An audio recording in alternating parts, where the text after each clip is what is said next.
Bonjour amis terriens, je voudrais aujourd'hui vous parler des corps qui vous composent. Comme moi, mes amis, vous êtes composés de 7 corps. Le corps divin, le corps causal, le corps christique, le corps mental, le corps émotionnel, le corps éthérique et le corps physique.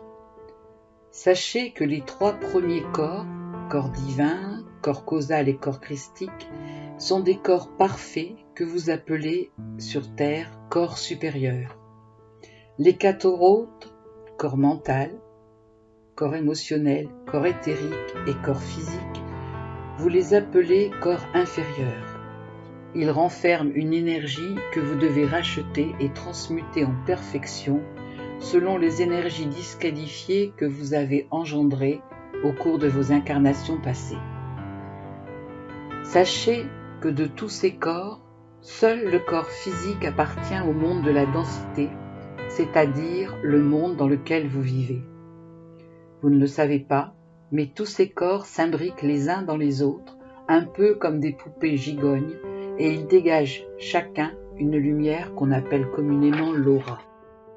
Chaque être qui s'incarne a donc un corps divin, qui est le corps le plus subtil.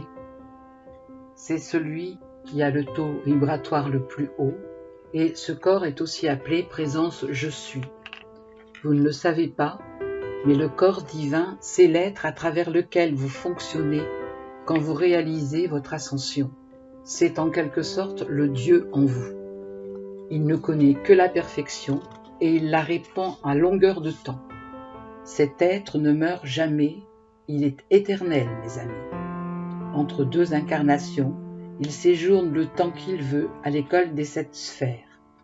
Ce lieu est composé de 7 bandes concentriques, colorées, qui se trouvent autour du Soleil, mais je vous en parlerai plus tard.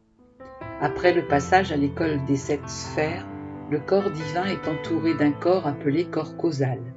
C'est un corps de lumière qui renferme toutes les qualités divines et toutes les qualités que vous aurez acquises pendant vos incarnations.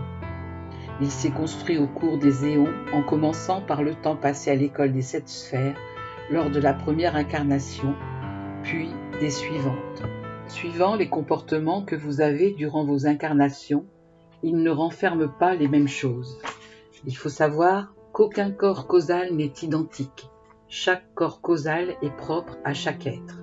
Quant au 3e corps supérieur, qui est le corps christique, c'est le divin incarné, autrement dit la manifestation du corps divin sur la terre.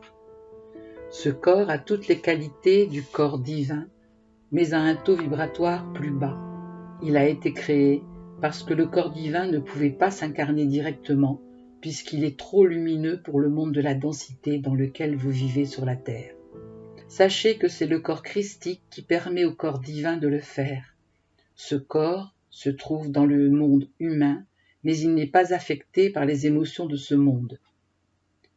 Bien que le corps christique ait un taux vibratoire plus bas que le corps divin, il ne fait qu'un avec lui dans son action. Il faut aussi que je vous cite le corps de feu blanc parce qu'il existe, mais je vous en parlerai plus en détail à un autre moment. Sachez que tous ces corps ont un cœur. Votre corps de feu blanc a un cœur, votre corps divin a un cœur, votre corps causal a un cœur, votre corps christique a un cœur, votre corps physique a un cœur qui est situé beaucoup plus haut que ce que vous imaginez généralement puisqu'il est posé sur le diaphragme. Tous ces cœurs, mes amis, sont le même cœur. Le corps physique, dont la fonction est d'extérioriser la perfection de la conscience dans le monde de la forme, c'est-à-dire la Terre, est une projection du corps christique, qui est lui-même une projection du corps divin, lui-même une projection du corps de feu blanc. Le corps physique contient la présence je suis, cet être lumineux qui est le siège individualisé de Dieu en vous. L'extrême luminosité de la présence je suis et son taux vibratoire très élevé font que cet être ne pourrait pas vivre dans le monde de la densité qu'est la Terre. C'est pour cela qu'il a besoin du corps christique.